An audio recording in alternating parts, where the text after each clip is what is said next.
అనగనగా బనగానపల్లి అనే ఊరిలో కావేరి తన తండ్రి తాత నానమ్మలతో కలిసి ఆనందంగా జీవిస్తూ ఉండేది.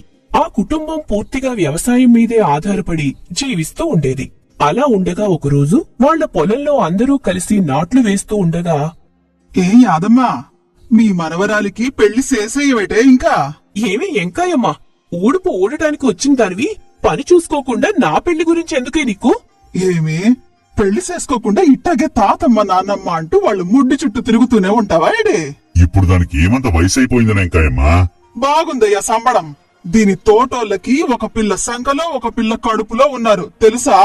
ఓసే ఎంకాయమ్మా, ఇంకో మాట మాట్లాడేవనుకో వరి తుప్పుకు బదులు నిన్ను ఓడ్సేయగలను. అంటావే తిప్పులాడి, ఎన్నైనా అంటావు. మీ అయ్యా అలా పెంచాడు నిన్ను. ఓ శ్రీ దుంపతేగా పొద్దున్నే నా మనవరాల మీద పడ్డావేటే? ఆ అట్ట గడ్డెట్టున్నానమ్మా, ఉండలేకపోతోంది ముసల్ది. వచ్చిందమ్మా వగలమారి పొగసిద్ధ. ఇది పాలు తాగే పసిపిల్ల మరి నన్ను ముసల్ది అంటుంది. అవునే, నేను చిన్నపిల్లనేనే, నువ్వు ముసల్దానివేనే. అయితే ఏంటి? నీకు మెడలో పసుపు తాడు పడక అలా ఎగురుతున్నావే. ఎవడో ఒకడు రాకపోతాడా? అప్పుడు నీ పులుపు దించపోతాడా? వస్తాడు. ఆడిని నిన్ను వరికుప్పలో ఎట్టి నూర్పేసేస్తాను. ఇప్పుడు అలాగే అంటావే, తర్వాత నువ్వే కుక్కిన పేనులా పడుంటావు. దాని మాటలకేం గాని ఎంకాయమ్మా, ఏదైనా మంచి సంబంధం ఉంటే చూడు, మూడెట్టేద్దాం ఇద్దరికి. అద్గాది ముసలోడు మంచి మాట అన్నాడు. చూడు నాన్న, తాత కూడా ఎలా అంటున్నాడో. వాళ్ళు అనగానే అయిపోద్దేంట్లేమ్మా. సరే పని చూడండి. అలా కొన్నాళ్లకి నిజంగానే ఎంకాయమ్మ ఒక సంబంధం చూసింది. ఆ కుటుంబ పెద్ద భద్రాచలం ఎంకాయమ్మ ఇంటికి చుట్టం చూపుగా ఒక రోజు రావటం వల్ల ఆ పిల్లని మీరు చూసి వెల్దురుగాని రండి అని కావేరి ఇంటికి తీసుకువస్తుంది ఎంకాయమ్మ. ఇదిగో వెంకటరమణ, నీ కూతురికి ఒక సంబంధం ఉంది అని చెప్పాను కదా. ఆ కుర్రాడి వాళ్ళ నాన్న భద్రాచలం. ఇతను ఓ పాలి కావేరిని చూసిపోతాడని తీసుకొచ్చాను. అతను వెంకట కావేరిని వెంకటరమణను కాసేపు చూసి, ఎంకాయమ్మా, పిల్లని సిదిమి బొట్టెట్టొచ్చే, అంతెర్రగా ఉంది పిల్ల, కొందున బొమ్మలాగా ఉంది. మరేం, మా కావేరి మీ కొడుక్కి మంచి ఈడో జోడో అవుతుంది. నిజమే ఎంకాయమ్మా, ఈ పిల్ల మా ఇంటికి గాని వస్తే మా ఊరంతా మా ఇంటి ముందే ఉంటుంది పిల్లని చూడ్డానికి. అంత చక్కగా ఉంది. మరింకే, పిల్లాడిని ఓ పాలి తోలుకొచ్చి ఆడు ఒక పాలి చూసేస్తే ముహూర్తం చూసి ముడెట్టేద్దాం. ఏటంతావు? అది సరే కాని నిన్నెక్కడో చూసినట్టుందయ్యా. ఆడే పిల్ల తండ్రి వెంకటరమణ. గుర్తొచ్చింది. కొన్నేళ్ల క్రితం నువ్వు మా ధర్మవరంలో ఉండేవాడివి కదా, ఆ వెంకటరమణే కదా నువ్వు? అవును, అక్కడ దివాణంలో పనిచేసేవాడు. నీకు తెలిసేటి? నాకు తెలవకపోవడమేటి? ఈడి పెళ్ళం పెద్ద గొడవెట్టేసి వదిలేసి పోనది కదేటి? ఆడి కూతురే ఇది. తల్లి లేకపోయినా అల్లారు ముద్దుగా పెంచాడులే మా వెంకటరమణ. ఓసోస్ ఊరుకోవమ్మ ఎంకాయమ్మ, ఈడి కూతురెక్కడుంది? అదేటి బాబో అంత మాట అనేసినావు? మరే, పసితనం నుంచి అల్లారుముద్దుగా పెంచినాము, అలా అంటారేటి? చూడు పెద్దయ్యా, మీరు పెంచినారు నిజమే కాని ఆ పిల్లెవరో తెలీదనే కదా నీ కొడుకుతో కాపురం చేయలేక నీ కోడలు వదిలేసిపోనది. ఏటి బాబు మీరనేది? ఆ పెద్ద మనిషి ఏదేదో అంటే మాట్లాడకుండా సాల్లోనిట్లా అలా నిలబడ్డావేట్రా? ఓహో, బాగుందయ్యా వెంకటరమణ నీ బాగోతం. ఈ విషయం ఎవరికి తెలియదేటి? అయ్యా ఏమనుకోకండి, మీరంటున్నది నాకేం అర్థం కావడం. కాస్త వివరంగా చెప్పండి అయ్యా. తల్లి కావేరి, ఇప్పుడెందుకమ్మా? అతనేదో పొరబడుతున్నాడు. ఎవరిని చూసి ఎవరు అనుకుంటున్నట్లున్నాడు? కాస్సదియ్యా, నేను పొరపడుతున్నానా? మీ ఇంటావిడ పేరు సుమతే కదా? అవును బాబు, నిజమే. అయితే మా వెంకటరమణ నిజంగానే మీకు తెలుసా? అదే కదా ఎంకాయమ్మ, ఇందాక నుంచి నేను చెప్తున్నది. ఈ పెద్ద మనిషి ఒక పిల్లని ఇంటికి తీసుకొచ్చాడు. అప్పుడు ఆ లావిడ ఆ పిల్ల ఎవరో అన్నది. ఈ పెద్ద మనిషి నా కూతురే అన్నాడు. మరి దీని తల్లెవరు అంటే ఈ పెద్ద మనిషి నోరిప్పలేదు. అంతే, తనని మోసం చేసి ఎవతితోనో బిడ్డను కని ఇంటికి తీసుకొచ్చావా అని ఊరంతా గోల చేసి పెట్టేబేడ సర్దుకుని ఇతగాన్ని వదిలేసి వెళ్ళిపోనది. ఏట్రా వెంకటరమణ, ఆ పెద్ద మనిషి చెప్పేది నిజమేనా? అయితే కావేరి నా కోళ్ళకు పుట్టలేదా? అంటే ఆ పిల్లని వదిలేసిపోవడానికి ఇదా అసలు కారణం? ఏమీ సమాధానం చెప్పలేక మౌనంగా ఉండిపోయాడు వెంకటరమణ. సరే నాకేలైంది ఎంకాయమ్మ, ఇక నేను వెళ్ళొత్తానే. ఇసేమేంటో తేలాక కాకితో కబురెట్టు, వచ్చి మిగతా విషయాలు మాట్లాడతాను. అట్టాగేనయ్యా. నాన్నా అందరూ ఏదేదో మాట్లాడుతున్నారు. ఇప్పుడైనా నిజం చెప్పు నాన్నా. పిల్ల అడుగుతుంది కదరా, చెప్పు. మాకు చెప్పకపోయినా పర్వాలేదు, కనీసం దానికైనా తెలియాలి కదా. అది ఎవరో ఏటో అన్న విషయం. చెప్పు నాన్నా. నా నోటితో ఈ విషయం చెప్పలేం తల్లి, నన్ను క్షమించు. ఇదిగో వెంకటరమణ, ఇప్పుడు ఈ విషయం బయటికెళ్తే ఊరంతా ఒక్కొక్కరు ఒక్కో కథ అల్లుతారు. అప్పుడు ఊర్లో తలెత్తుకుని తిరగలేం. నిజం చెప్పు నాన్నా. నేనెవర్ని? అసలు నేను నీ కూతున్నా కాదా? మా అమ్మ ఎక్కడుంది? నన్ను క్షమించు తల్లి. కావేరి, మీ అమ్మ ఈ లోకంలో లేదు. మీ అమ్మ మరెవరో కాదు, నా తోడబుట్టిన చెల్లెలే. నువ్వు నా మేనకోడలివి. ఏట్రా, ఏటి నువ్వు మాట్లాడేది? మీ చెల్లి కూతురా? ఏమైందిరా దానికి? అది ప్రాణాలతో లేదా? ఏం మాట్లాడుతున్నావురా? కావేరి మన సుభద్ర కూతురా? పట్నంలో జమీందారి సంబంధం అన్నావు, వాళ్ళు గొప్పోళ్ళు, మన పిల్లని ఇడిచిపెట్టరు అన్నావు. పోనీలే, పిల్ల సల్లగా ఉంటే అదే చాలు అని ఇన్నాళ్లు ఉన్నాం. మీరిలా అయిపోతారని నేనెవరికి ఈ విషయం చెప్పలేదు. సుభద్ర ఈ పసిదాన్ని కని పురుట్లోనే పోయింది. ఆడపిల్ల మాకొద్దని ఈ దరిద్రాన్ని ఇక్కడి నుంచి తీసుకుపోమని నాకిచ్చారు. నేనింటికి తీసుకొచ్చి సుమతికి విషయం అర్థం అయ్యేలా చెప్పాలనుకునే లోపే నన్ను అవమానంతో ఇడిసేసిపోయింది. సుభద్ర గురించి చెప్పాల్సి వస్తుందని నా కూతురే అని అబద్ధం చెప్పాను. ఓరి వెంకటరమణ, నీ గుండెల్లో ఇంత బాధ దాచుకునున్నావా ఇన్నాళ్ళు? అమ్మా కావేరి, నేను అబద్ధం చెప్పాను, నిజం దాచాను. కాని ఎప్పుడూ నేను నిన్న మేనకోడల్లా చూడలేదు. కూతురు కంటే ఎక్కువగానే చూశాను. ఆ విషయం నువ్వు చెప్పక్కర్లేదు నాన్నా. నువ్వు చూసుకున్నట్టు నా కన్ను తండ్రి కూడా చూసుకోడేమో. మా గొప్ప మనసురా నీది వెంకటరమణ. అలా ఆ ఇంట్లో వాతావరణం వేడెక్కింది. మల్లయ్య యాదమ్మ శోకాలు పెట్టసాగారు.